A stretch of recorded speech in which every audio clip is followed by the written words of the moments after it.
আমি একটা কৃষক পরিবার, নিম্নবিত্ত পরিবার থেকে উঠে এসেছি। আমরা তো লোভ লালসার কাছে বিক্রি হয়ে যাই নাই। নিজের ক্যারিয়ারের কি হবে না হবে, আমি লাইফ থাকবো কি থাকবো না, এটা হিসাব করে নিই। আমার পরিবার আমাকে কষ্ট করে পড়িয়েছে। আমার বাবা গ্রামে ছোটখাটো ইউপি সদস্য ছিলেন বিএনপি ফার্স্ট গভর্নমেন্টে 92 পিরিয়ডে। তো ইউপি মেম্বার মানে গ্রামে একটু মাতব্বর লোক আর কি। তো ওই সুবাদে কিছু জায়গা জমি কম পয়সা হলেও ছিল। ইন্টারমিডিয়েট পরে মেডিকেল কোচিং করার জন্য আমাকে জমি বিক্রি করে এককালীন 85,000 টাকা সে হাতে রেখে সেটা মাসে মাসে আমাকে আপনার 6,000 টাকা করে দিয়েছে। বড় ভাই কিছু টাকা দিয়েছে, এইভাবে আমাকে পড়িয়েছে। কারণ যে ছেলে এই তো আর 3-4 বছর পরেই গ্রাজুয়েশন শেষ করে চাকরি করে ফ্যামিলিকে সাপোর্ট দিতে পারবে। তাহলে আমি যখন রাজনীতিতে এসেছি, শেখ হাসিনার মতো এরকম একটা কর্তৃত্ববাদী স্বৈর শাসকের বিরুদ্ধে আন্দোলন করছি, যেখানে আমার বাবা একবার আমাকে হাত ধরে খুব কান্না করে বলেছিলেন যে খালেদা জিয়ার মতো এরকম একজন নেত্রী সাবেক প্রধানমন্ত্রীকে জেলে নিয়ে গেছে, বাবা তুই তো শেষ করে ফেলাইবে, তুই চিন্তা ভাবনা কর। মানে ডাকসু নির্বাচনের পরে যখন আমরা গণভবনে যাই, যে অন্তত মাথা গরম করিস না, ওখানে ডাকছে প্রধানমন্ত্রী, যাও, তারপরে তুমি কি করো সেটা তুমি ডিসিশন করো, কিন্তু এখন যাও। কারণ হচ্ছে তাকে তখন এনএসআই বাড়ি থেকে নিয়ে আসছিল হাইসে করে, যে আপনার ছেলেকে বুঝান, ও কিন্তু শেষ হয়ে যাবে। তো সেখানে আমরা তো নিজের পরিবার, কেরিয়ার, অর্থবিত্তের কথা চিন্তা করি নাই, আন্দোলন করেছি, বিন্দুমাত্র কম্প্রোমাইজ করি নাই।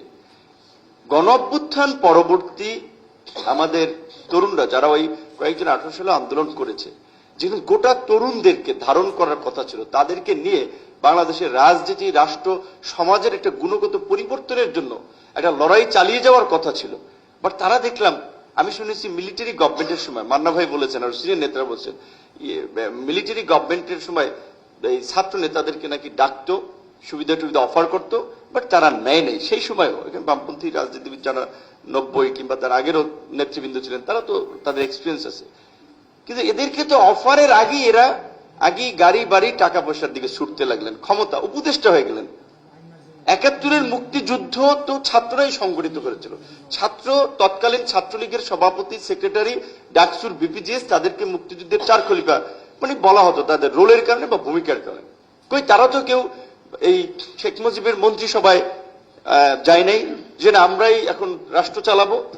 90-এর আন্দোলনে রাজনৈতিক যখন নেতৃবৃন্দ ঐক্যে আসতে পারে নাই, ব্যর্থ হচ্ছে, তারা পারতেছে না, যখন সর্বদলীয় ছাত্র ঐক্য গঠন হয়েছে, তখন এরশাদের পতন ত্বরান্বিত হয়েছে। জিয়াদের লাশকে ঢাকা বিশ্ববিদ্যালয়ে তারা যখন শপথ করেছে, জিয়াদের লাশ শুয়ে যে আমরা এরশাদের পতন না ঘটিয়ে আমরা ক্যাম্পাসে ফিরবো না, ঘরে ফিরবো না।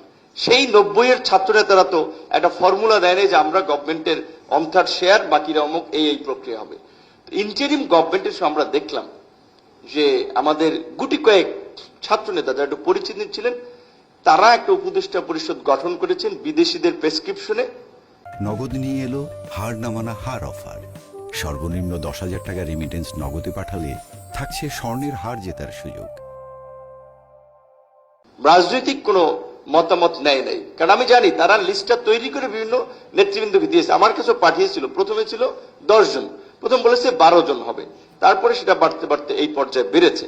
এবং তারপরে কি হয়েছে, তারা এই তরুণ যেই সংগ্রামী, বিপ্লবী, পরিবর্তনকামী প্রজন্ম, তাদেরকে করাপ্টেড করেছে। ডিসি অফিসে, এসপি অফিসে এম্পাওয়ার করেছে যে ডিসি অফিসে চাল, গম, ডাল এগুলো তোমরা ভাগ করবা, ডিসি অফিসে বরাদ্দ হয় এগুলো তোমরা ডিস্ট্রিবিউশন করবা।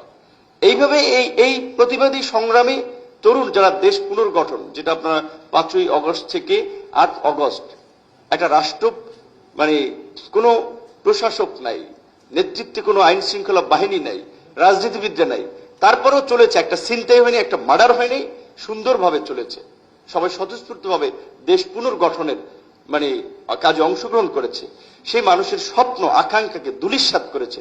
টিএসসিতে দেখেছেন একজন বয়স্ক মানুষ, বৃদ্ধ মানুষ, তার অবসরের টাকা নিয়ে গিয়েছেন, কিন্তু তারপরে কি হয়েছে, অল্প কয়েকদিনের মধ্যেই সেই তরুণদের কর্মকাণ্ডের কারণেই কিন্তু মানুষ হতাশ হয়েছে, তাদের থেকে মুখ ফিরিয়ে নিয়েছে।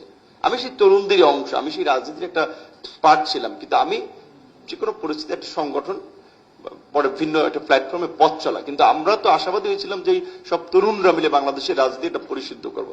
আজকে ধরেন এই যারা উপদেষ্টা হয়েছে, এরা যদি উপদেষ্টা না হয়ে বাইরে থেকে প্রেশার গ্রুপ হিসেবে দুর্নীতির বিরুদ্ধে আওয়াজ তুলতো, সংস্কারের প্রশ্নে আওয়াজ তুলতো।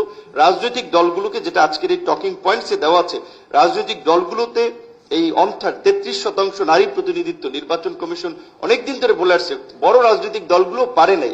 এইখানে যদি ইনপুট দিত, কিংবা এই সংসদ নির্বাচনে যেটা আমাদের একজন নারী বন্ধু বলেছেন 5% নারী প্রতিনিধিত্ব দেওয়ার কথা ছিল, ওইখানে যদি তারা স্ট্রিক্ট থাকতেন যে 10% উইমেন রিপ্রেজেন্টেটিভ দিতে হবে, আন্দোলনকারী তরুণদের থেকে একটা প্রতিনিধি প্রত্যেক দলকে দিতে হবে, এই মৌলিক পরিবর্তনের জায়গায় যদি থাকতেন, আর দেশটা কিন্তু একটা ভিন্ন দিকে যেতে পারত।